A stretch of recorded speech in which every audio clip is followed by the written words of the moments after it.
Nah, dengan Villanesia yang sudah ada nih Coach, apakah kedepannya Coach Sinteyong yang sekarang jadi pelatih tim nasional Indonesia, karena kan kalau kita lihat Coach Sinteyong ini saat menukangi tim nasional Korea di Piala Dunia kemarin ini cenderung memainkan counter attack Coach. Nah, apakah Coach Sinteyong harus mengikuti paduan Villanesia atau dia dikasih kebebasan untuk menggali strategi dan gaya bermain yang dia inginkan, Coach?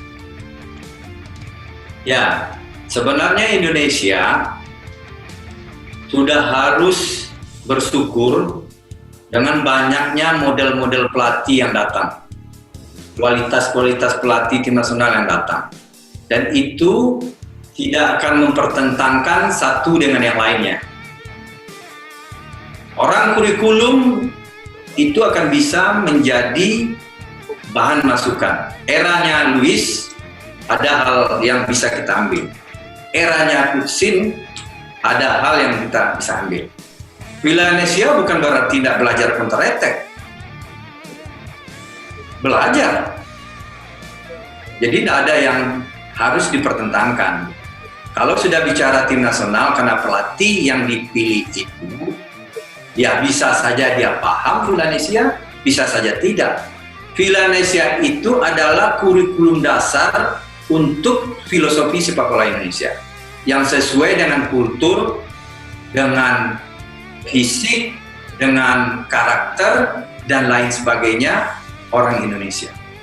Itu. Jadi bukan, kalau memang pemain-pemain yang bisa disiapkan ini dari usia 13 sampai ke atas itu adalah paham Villanesia, siapapun pelatihnya, dia akan masuk ke tahapan game plan yang diinginkan oleh pelatih dia tersebut. Tetapi caranya bermain pasti tidak akan jauh berbeda dengan apa yang dia pahami tentang Villanesia itu.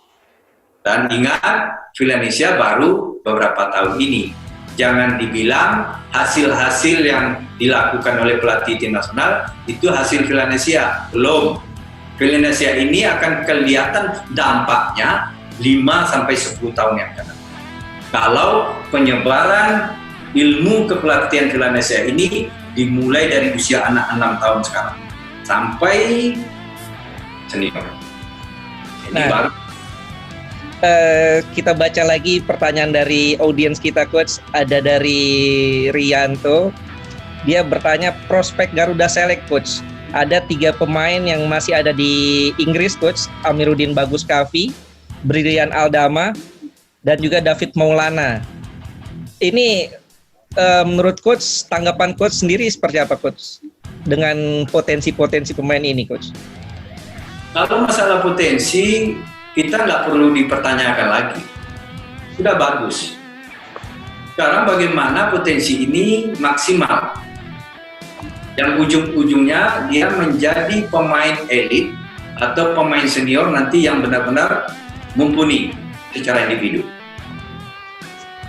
Ya, jadi nggak ada lagi nanti keluhan-keluhan karena kualitas individu. Yang fisiknya nggak bagus, yang passingnya yang nggak bagus, nggak ada lagi tuh. Nah, makanya potensi-potensi yang kayak Bagus Kavi itu mungkin ratusan banyak di Indonesia yang belum terlihat dan belum terbina dengan baik. Nah, oleh sebab itu di situ baru perannya federasi membuat suatu sistem bagaimana potensi-potensi ini munculnya bagus. Gitu.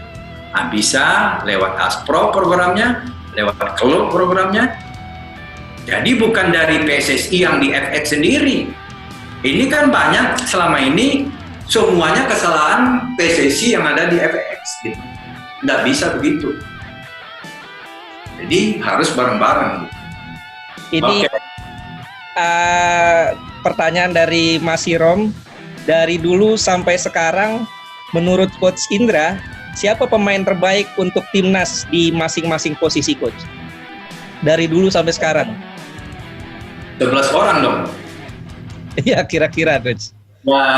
Ya, agak susah ya saya karena saya masih status pelatih walaupun di departemen teknik.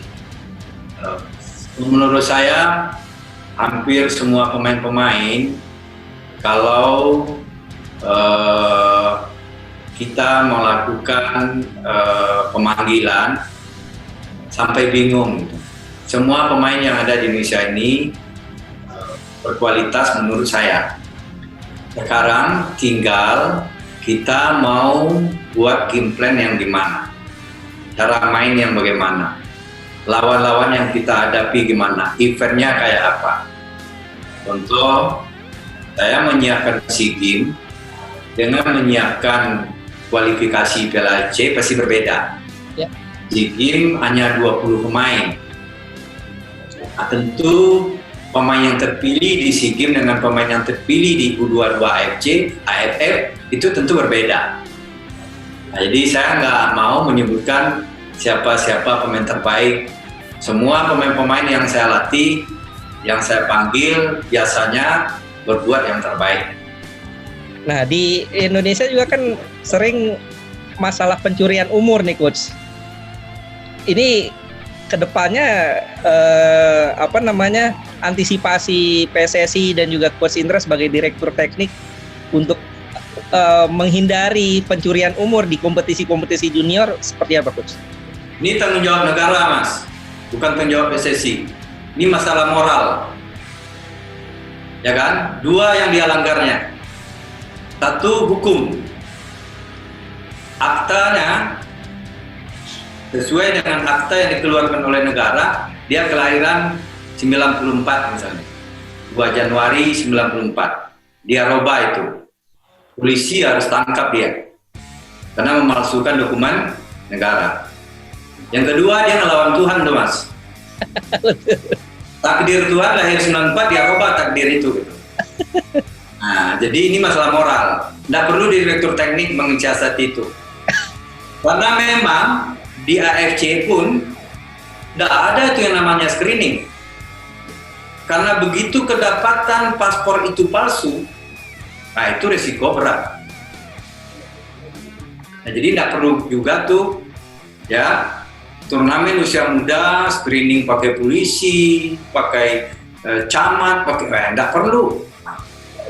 Karena itu tadi yang boleh masuk ke dunia sepak bola, terutama olahraga umumnya harus orang-orang yang sportif. Di situ makanya diadakan olahraga untuk memupuk kejujuran sportivitas. Nah, sekarang terjadi yang begitu. Paling PSSI kalau yang kedapatan ya itu tadi sama statusnya regulasi AFC.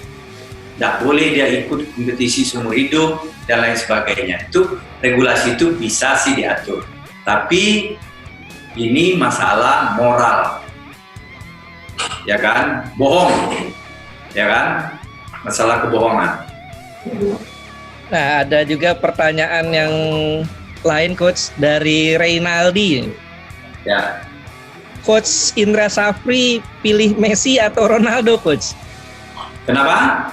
Pilih Messi atau Ronaldo? Ini pertanyaannya agak keluar dari konteks. Kayaknya nggak perlu milih. Dua-duanya adalah sebagai contoh pemain yang baik karena dia sukses. Di luar dari plus minusnya. Contoh Ronaldo, pemain yang saya pikir paling komplit. Tinggi cukup, nggak bertato, hebat, ya kan, profesional, mau diatur, disiplin dan lain sebagainya. Termasuk juga Messi. Tapi tidak semuanya ditiru. Dia punya anak 3 tanpa nikah itu jangan ditiru. Untuk orang Indonesia jangan ditiru. Jadi tidak semuanya harus kita idola kita itu kita tiru. Oke. Makanya tidak perlu kita pilih. Hal baiknya kita tiru, yang nggak baiknya kita buang. Oke. Nah, tadi saya juga tertarik dengan pernyataan Coach bahwa Indonesia ini kaya dengan winger-winger, Coach. Yes. Non sayap. Tapi yang jadi kendala sekarang itu striker, Coach. Sejak era Bambang Pamungkas, praktis Indonesia di level senior ya, Coach, tidak punya tempat striker lokal selalu diisi oleh striker-striker naturalisasi dari eranya Christian Gonzalez, kemudian juga sampai sekarang Beto, hampir tidak dapat tempat striker lokal ini. Tanggapan coach sebagai Dirtek seperti apa, coach? Nah, ini baru pekerjaan Dirtek kalau itu. Kenapa? Semua kegiatan sepak bola harus di bawah kontrol PSSI. Ya, termasuk regulasi-regulasinya. Yang ujung-ujungnya semua kegiatan sepak bola di Indonesia ini untuk tim nasional Indonesia. Kalau bicara tim nasional Indonesia, di situ pemain. Nah, sekarang Mas sendiri loh yang bilang, bukan saya. Semua striker-striker di liga adalah pemain-pemain asing. Ya. Ya, Mas bisa simpulkan sendiri itu kalau itu regulasinya nggak diatur, kapan munculnya striker lokal gitu. Kalau di elit kompetisi kita itu semuanya pemain-pemain asing.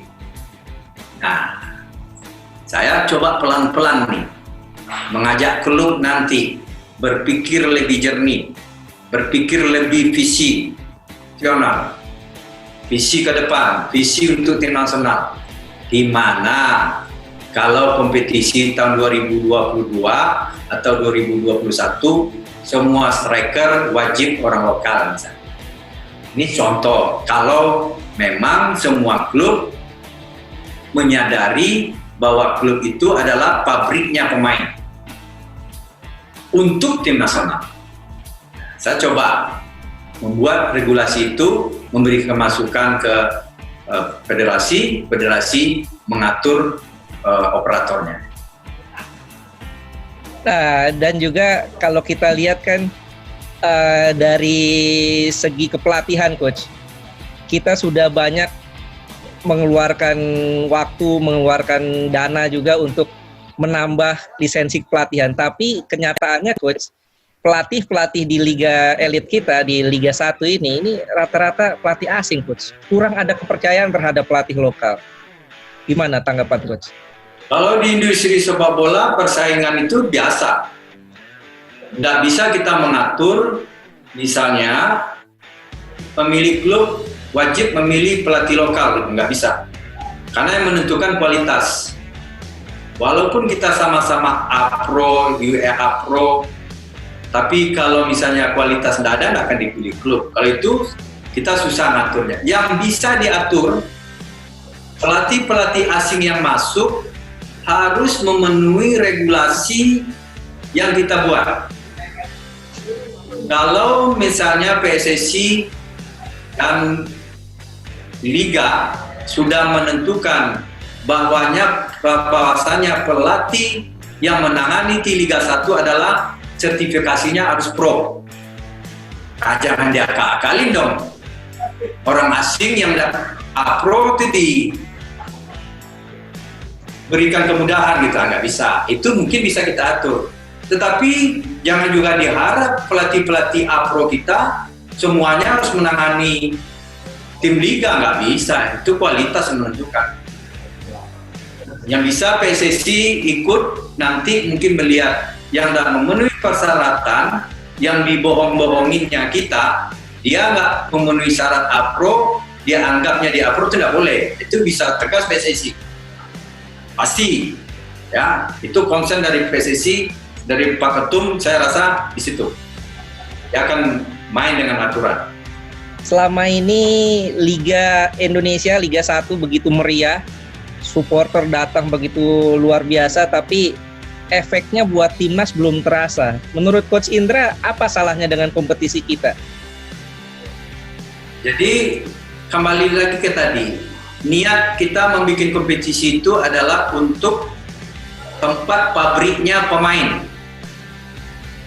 Di situ baru muncul unsur lain. Unsur bisnis ada di situ, industri sepak bola ada di situ, hiburan ada di situ, dan lain ada di situ.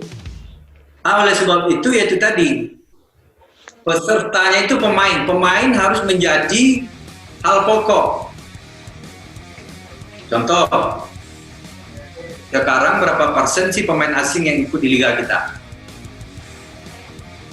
Oh, ini menjadi penyebab mungkin masalah striker tadi. Nggak ada striker, saya mencari striker, Coach Shin cari striker, nggak ada. Ayo dong klub, untuk tahun ini kita nggak pakai striker asing, kita butuh 1-2 tahun musim, 1-2 musim kompetisi untuk mematangkan striker-striker lokal kita. Kalau 18, masa sih 18 klub 2 musim tidak muncul satu striker yang bagus kayak Bambang, kayak Gonzales dan lain sebagainya. Nah, ini perlu kesepakatan.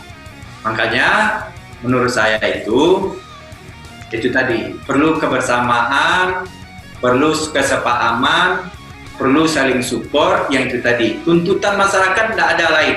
Dia tidak mau tahu tuh mau maju industri sepak bola mau tidak, dia nggak mau tahu. Yang penting tim nasional berprestasi.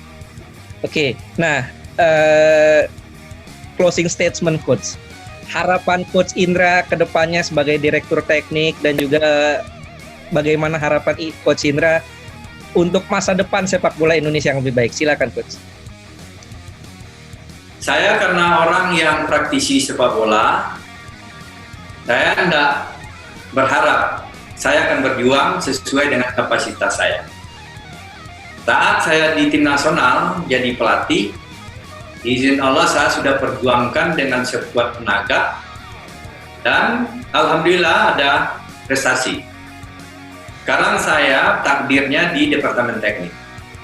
Saya akan bekerja keras, berjuang, itu tadi, dengan program yang kita rancang.